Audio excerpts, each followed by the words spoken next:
Nah, di sini semuanya sudah nampak share screen tidak? Ya, coba tolong dijawab saja nih. Yang share Sudah, screen Sir. sudah kelihatan atau tidak nih? Sudah, Sir. Oke, udah ya. Oke.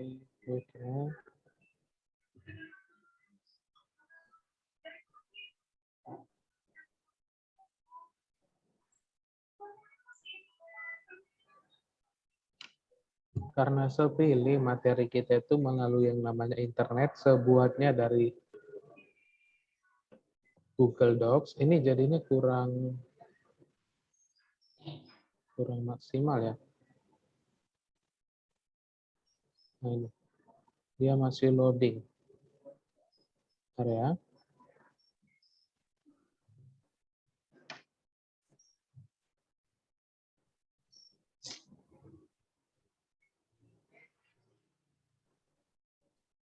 Oke.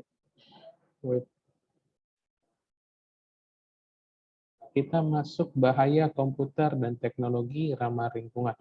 Nah, rupanya komputer yang sering kita pakai atau handphone yang kita sering pakai itu ada yang namanya timbel, ada namanya merkuri, ada namanya beryllium, kodium, brominate, flame, atau PVC. Nah, ini dari semua ini yang paling sering kita dengar itu pasti yang namanya merkuri. Bahkan kalau misalnya sekarang anak kelas 7 nih, yang saat ini yang sudah bisa dandan ini. Ayo anak perempuan yang sudah bisa dandan, coba saya bertanya nih, pasti ada namanya bedak oplosan. Benar ya, ada makeup oplosan yang mengandung merkuri. Nah, kalau kita tahu merkuri itu apa sih? Ayo coba dijawab dulu sama saya. Kenapa banyak banget makeup yang menggunakan merkuri? Mau perempuan, mau laki-laki, coba silakan nih. Dari semua yang ini, mungkin yang paling sering itu tadi saya bilang ada merkuri yang bahkan bisa dibuat jadi oplosan. Contohnya tadi ada bedak dan ada makeup. Nah, ini sebenarnya zat bahaya atau kimia. Nah, benar ya. Merkuri ini adalah zat bahaya yang biasanya dipakai untuk seperti barang elektronik, tetapi banyak sekali dipakai untuk oplosan-oplosan. Oke. Nah, ini kita bahas dulu mulai dari yang pertama. Komputer, bahaya pada komputer ya. Nah, ini semuanya sudah kelihatan ya. Sudah kelihatan kalau misalnya seklik presentasi, dia malah hitam semua layarnya. Oke, jadi saya buat hanya seperti begini saja. Semuanya sudah kelihatan jelas. Bisa dibaca ya. Nah, kita di minggu depan mau ujian. Sebelum kita masuk, saya bertanya lagi. Kita minggu depan mau ujian kelas 7. Kelas 7 itu di hari apa nih ujiannya?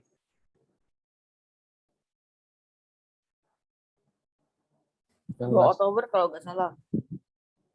Kelas 7, oke, wait. 4 Oktober, Sir. Kelas 7 4 Oktober, bukannya 9 Oktober ya? Siapa 4 kan? Nggak tahu, Sir. belum dapat jadwal ya? Belum Udah, dapat. Sir. Udah. Dari 4 Oktober, Sir. Oke, saya bertanya tadi, ujian TIK itu kapan? Ayo, kalau saya rasa tanggal 9 hari Sabtu ya, kalau nggak salah ya. Satu set. Oh iya. Hari Sabtu, jam 10 sampai jam 12. Nah, topik kita hari ini kita akan bahas ini, saya nggak akan kirim ini catatannya. Karena ini catatan untuk guru. Jadi kalau misalnya ingin membacanya, ada soal ujian nanti, dilihat video pembelajaran kita atau di-download terlebih dahulu. Makanya ini kita bilang, ini kita bahas dulu semuanya dalam 40 menit. Saya nggak tahu bagaimana cara membahasnya ini ya. Tapi sebisa mungkin nanti saya tunjukin dahulu, dan nanti dilihat-lihat saja. Oke? Kita masuk. Bahaya komputer. Komputer sebagai salah satu industri yang berkembang. Oke, saya lanjut ya. Komputer sebagai salah satu industri yang berkembang saat ini juga memberikan kontribusi yang besar terhadap kerusakan lingkungan.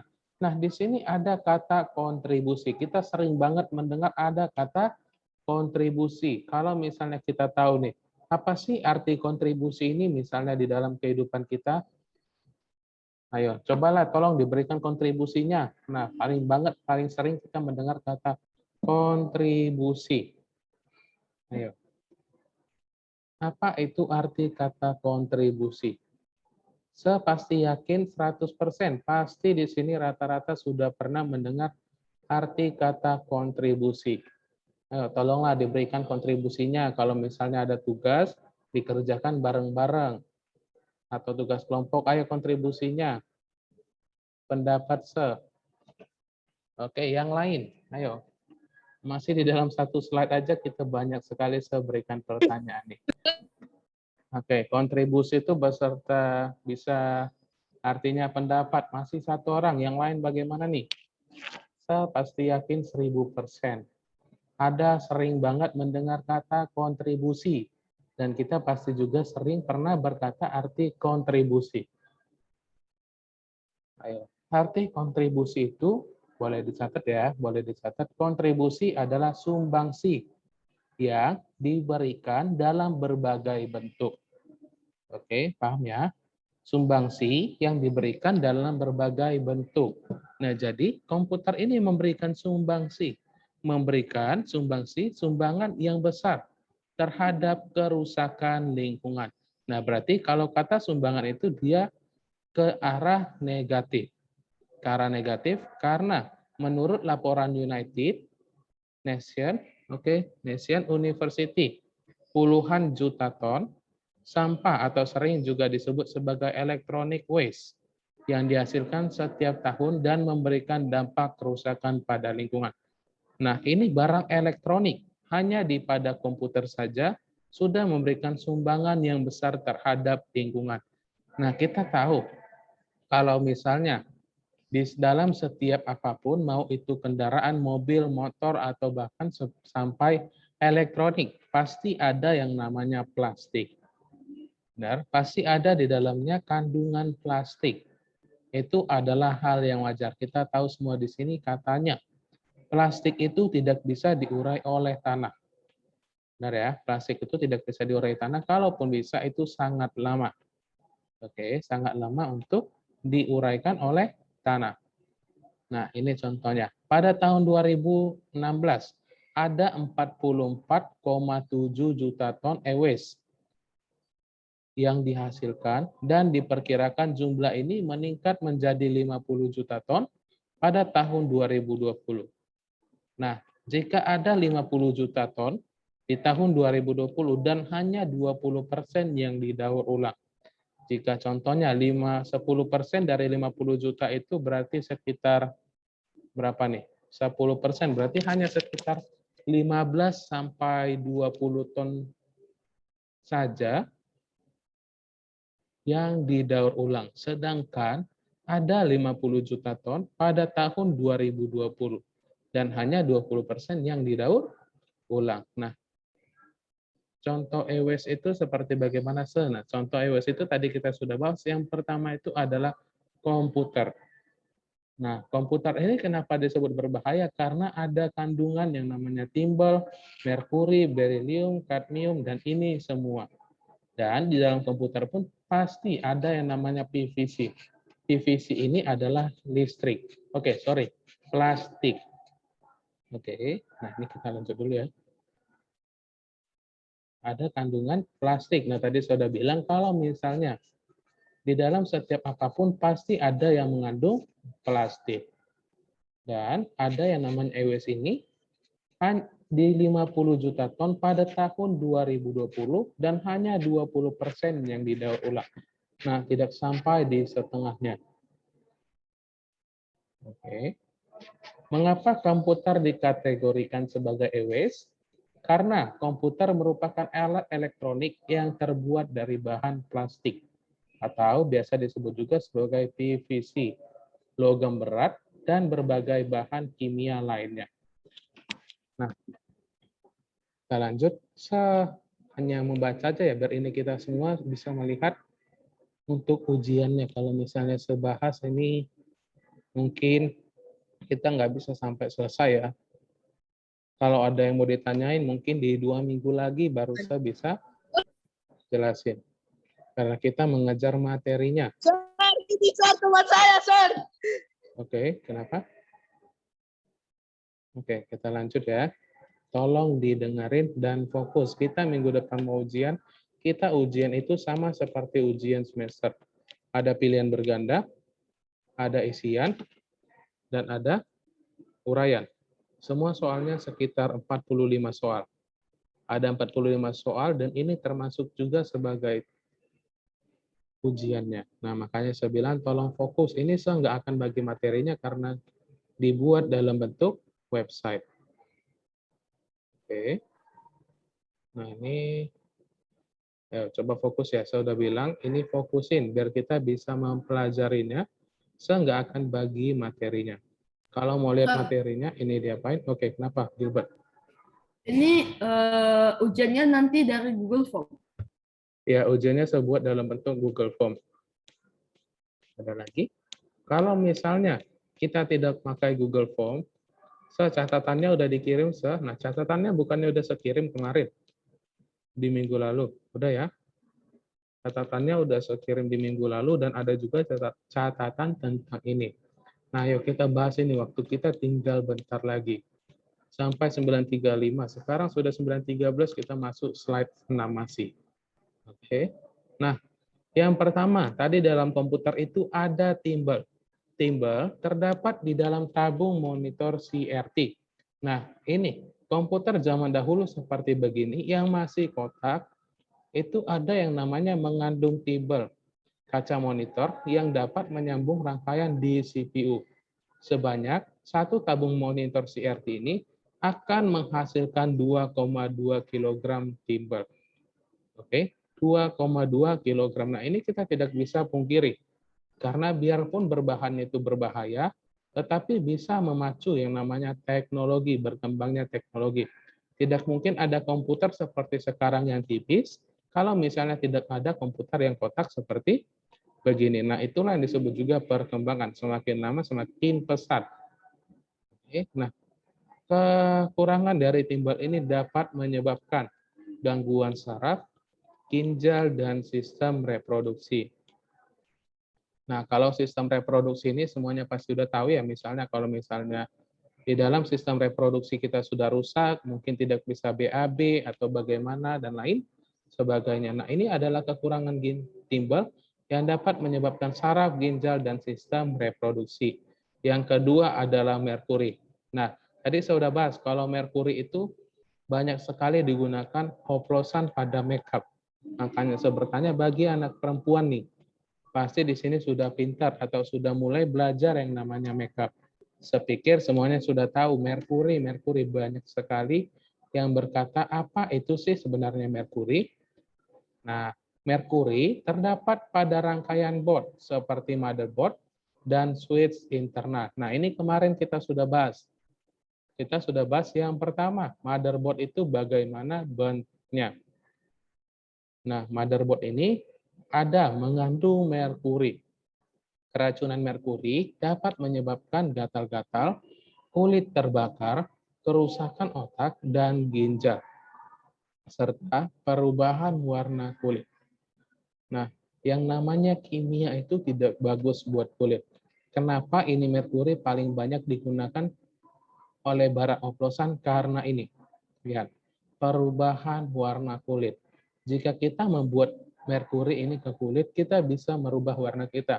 Misalnya mulai kegelapan, mulai berwarna hitam kulit kita memakai merkuri itu bisa menjadi cerah seketika. Menjadi cerah seketika. Jika kita terus memakainya, itu bisa menyebabkan gatal-gatal pada kulit. Memang awalnya itu kelihatan bagus. Kemudian muncullah gatal-gatal, kulit terbakar, kerusakan otak, dan ginjal.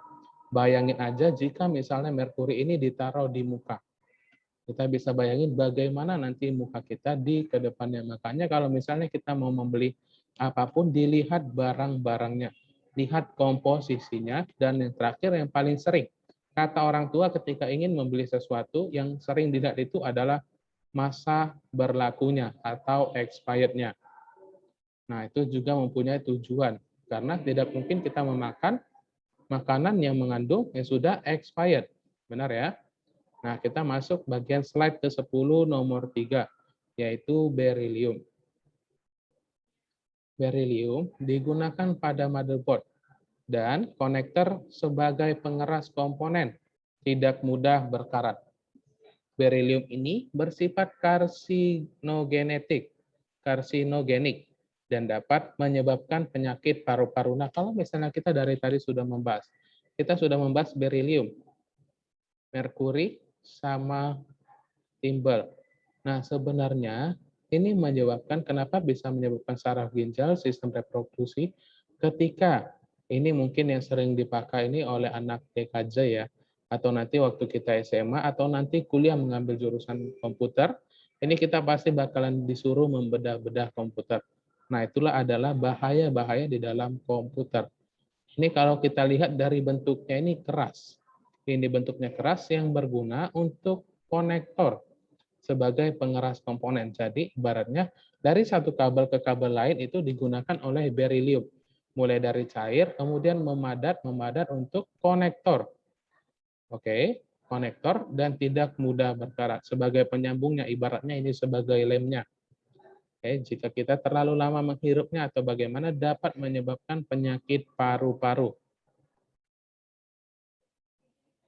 Yang keempat, kita masuk kadmium. Di kadmium ini merupakan bahan kimia yang terdapat pada lapisan kaca monitor, baterai, chip resistor, dan kabel. Kadmium bersifat racun yang dapat merusak ginjal dan tulang. Nah, kalau misalnya nih, dari yang sudah kita bahas nih, kita sudah masuk slide ke-13, saya mau bertanya, apakah jika kita misalnya langsung memegangnya atau menghirupnya sekali, langsung ada dampaknya tidak pada tubuh manusia? Ayo. Dari tadi kita sudah bahas, kadmium ini bersifat racun yang dapat merusakkan ginjal dan tulang. Apakah jika misalnya kita hanya memegang sekali, langsung menyebabkan efek, ataukah bagaimana nih? Kalau menurut kita sendiri. Oke. Nah, sama seperti bensin. Kalau sewaktu di zaman anak-anak, sampai di remaja, contohnya sampai di kelas 9 SMP. Kalau misalnya pergi ke pom bensin, sering banget itu menghirup. Oke, sering banget itu menghirup udara bensinnya. Yo, yang suka menghirup udara bensin di sini siapa nih? Nah, oke. Nah, gimana sih kalau misalnya kita tahu rasanya atau gimana kalau misalnya kita menghirup udara bensin? Wangikah atau ada bagaimana yang bisa membuat kita menjadi suka? Ayo, coba bisa jelasin tidak? Kenapa banyak banget orang yang suka menghirup udara bensin? Nah, saya juga termasuk waktu kemarin. Oke, ada baik, ada asam-asam se. Oke, nah kalau misalnya aroma bensin itu cukup bisa menarik perhatian kita. Nah, katanya itu bensin itu juga berbahaya jika kita hirup. Tapi itulah mengapa itu dia tidak langsung mengalami efek-efek yang keracunan tersebut. Sama seperti tadi, mau itu pun kadmium, mau itu tadi seperti sama seperti merkuri. Dia tidak langsung menyebabkan efek-efek seperti begini. Yang pertama, efeknya dikasih bagus, perubahan warna kulit, mencerahkan kulit. Setelah kita memakai terlalu lama, maka muncullah efek gatal-gatal, kemudian kulit terbakar, dan kerusakan otak serta ginjal. Jika kita bayangin, kita memakai merkuri itu di muka itu terletak di atas. Tetapi bisa, kenapa sih bisa lari ke ginjal? Ayo, kalau misalnya kita bayangin ini, kita menaruh merkuri nih, makeup kan biasanya di muka. Kenapa bisa larinya ke ginjal? Kita tahu semua ginjal itu di bawah muka, di sekitar di dalam perut. Benar ya, saya bukan guru biologi, tapi saya rasa itu benar kalau ginjal itu di bawah muka. Kita memakai merkuri, contohnya ada orang memakai merkuri. Awalnya dikasih bagus, perubahan warna kulit menjadi cerah. Kemudian setelah terlalu lama memakai, dia gatal-gatal. Kemudian kulit terbakar. Ini semua pasti dialami kerusakan otak. dan ginjal. Nah, kenapa bisa lari ke ginjal padahal kita memakainya di muka? Nah, coba yang bisa jelasin yuk, yang suka biologi atau IPA. Ada prosesnya, oke prosesnya. Nah, prosesnya itu maksud saya begini. Kenapa bisa lari ke ginjal? Kenapa tidak di muka saja yang menyebabkan semua kerusakannya? Zatnya tembus. Nah, benar ya. Di muka kita ini bisa menyerapnya. Si muka kita ini menyerap semua keracunan racun-racun yang ada di merkuri. Racun-racun itu menyebar ke seluruh tubuh dan yang paling dampak efeknya itu ada di otak dan ginjal. Nah, benar, karena meresap ke saluran darah dan kumpul di ginjal. Nah, benar ya. Nah, sama seperti COVID ini. COVID, jika kita misalnya tahu kita terkena COVID, yang paling pertama diserang itu adalah paru-paru dan jantung. Kenapa seperti begitu? Itulah yang menyebabkan kenapa orang banyak sekali kena COVID sesak napas, karena yang diserang itu adalah paru-paru dan jantung. Padahal begitu banyak, karena begitu banyak organ tubuh di manusia yang diserang itu adalah jantung dan paru-paru. Kalau merkuri ini yang diserang adalah otak dan ginjal. Oke, kita lanjut ya. Sampai di sini, ada yang mau ditanya tidak? Sampai di nomor 4 ini, kita ada bahas cadmium. Gimana? Nggak ada ya? Oke, kalau gitu kita lanjut pembelajarannya. Ya, sebelum kita lanjut, saya mau bertanya nih. Yang belum mengumpulkan tugas siapa di sini? Semuanya sudah mengumpulkan atau bagaimana nih?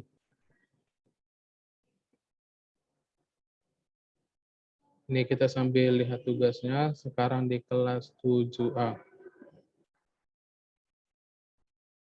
Kita di kelas 7A.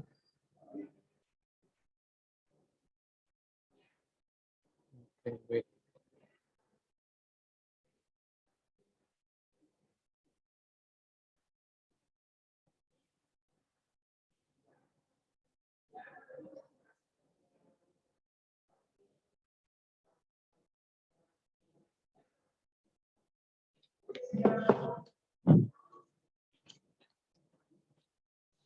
Jumlah murid dari kelas 7A itu ada 42. Ya, mengumpulkan tugas sama masih 34. Berarti ada kurang sekitar 8 orang lagi yang belum mengerjakan. Dari yang hadir saat ini, ada 37. Ada 37 partisipan. Berarti sekitar di sini ada 3 orang yang masih belum mengerjakan. Oke, tolong dikerjakan tugasnya. Hari ini terakhir. Saya tunggu sampai jam 12 malam. Nah, ini untuk di bagian emailnya ini hanyalah formalitas aja karena dari Google Form-nya sudah membuat seperti begitu.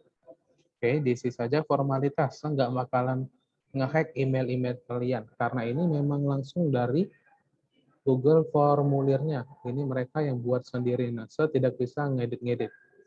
Seubah pun ini, dia tidak bisa, tetap aja bakalan muncul. Kalau ada muncul, ya silakan dibuat saja.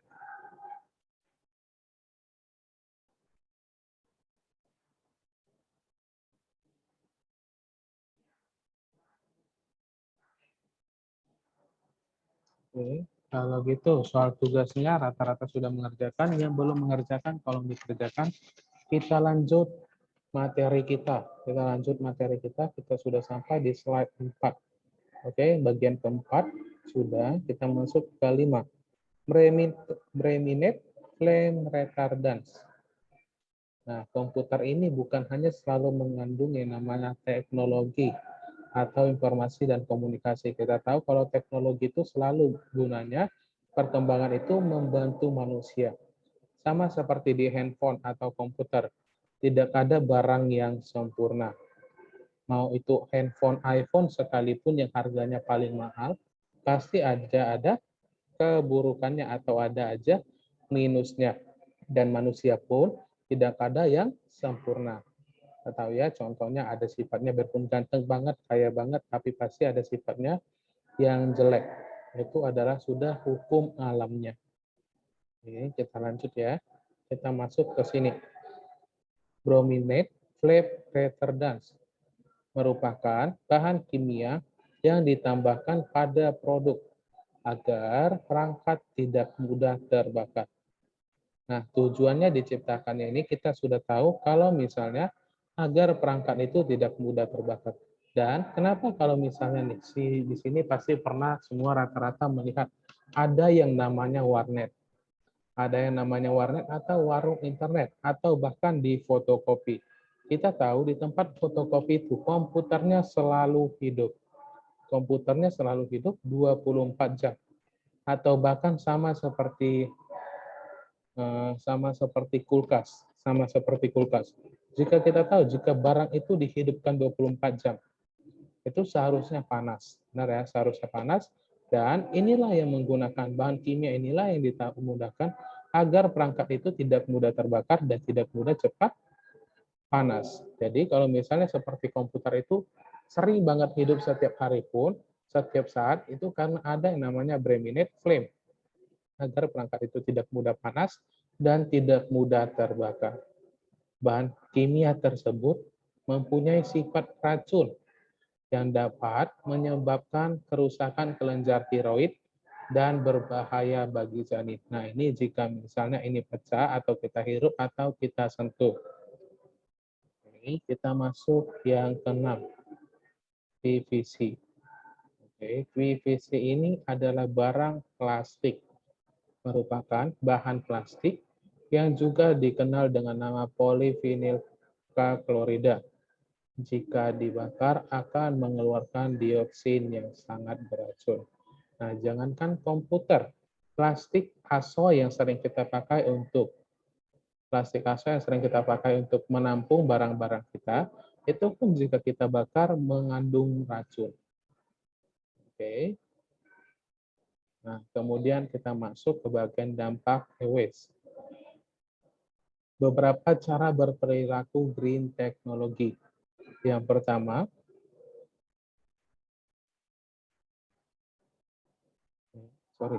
saya matiin kamera, jaringannya tiba-tiba di sini muncul koneksinya tidak stabil ya. Beberapa cara berperilaku green technology. Yang pertama, membeli perangkat yang diproduksi dengan konsep green technology.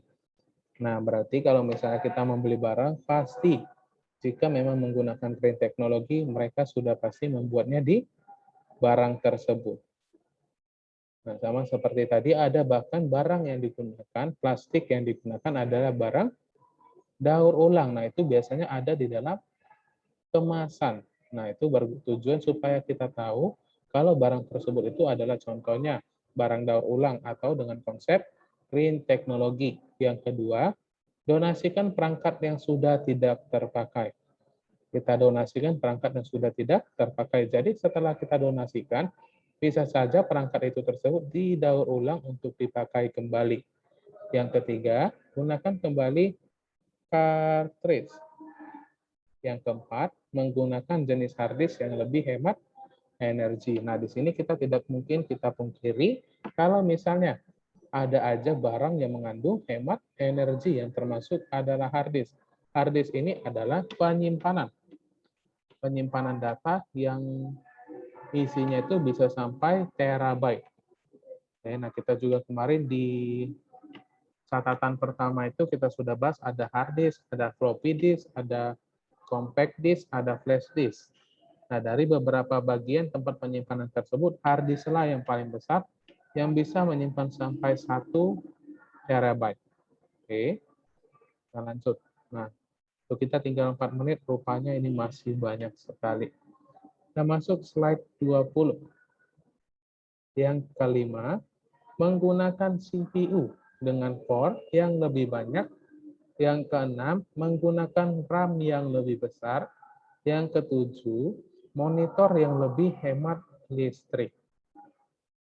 Oke, yang ketujuh, monitor yang lebih hemat listrik. Berarti penggunaan listrik pun sangat berpengaruh pada kehidupan manusia, pada kesehatan bumi juga sekalipun.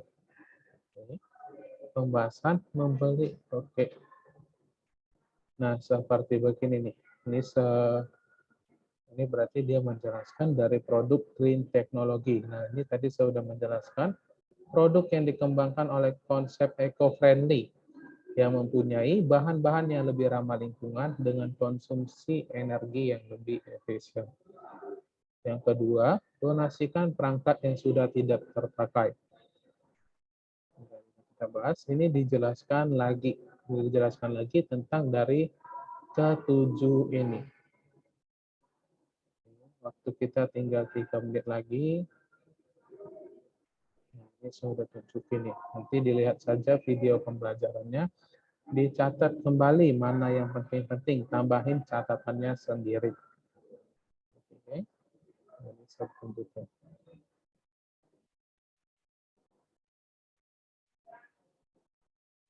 Oke, mungkin yang kita bahas itu adalah di bagian ini. Perilaku pengguna yang dapat mengurangi konsumsi energi. Yang pertama, menghidupkan hardware seperti printer, scanner hanya ketika dibutuhkan saja. Mengatur layar monitor agar mati otomatis jika selama 5 menit atau kurang tidak digunakan. Yang C, konsumsi daya listrik paling besar digunakan oleh komputer saat booting. Yang D, atur pencahayaan monitor agar tidak terlalu terang. Yang E, tidak mengatur fitur screensaver. Yang F, mematikan fitur Bluetooth dan Wi-Fi di laptop jika sedang tidak digunakan. Nah, waktu kita tinggal 2 menit lagi, saya hanya mau bertanya seperti begini. Yuk, coba dijawab sebenarnya. Ini ada kata Wi-Fi. Mana sih yang benar pengucapan dari bahasa Indonesia? Wi-Fi atau Wi-Fi?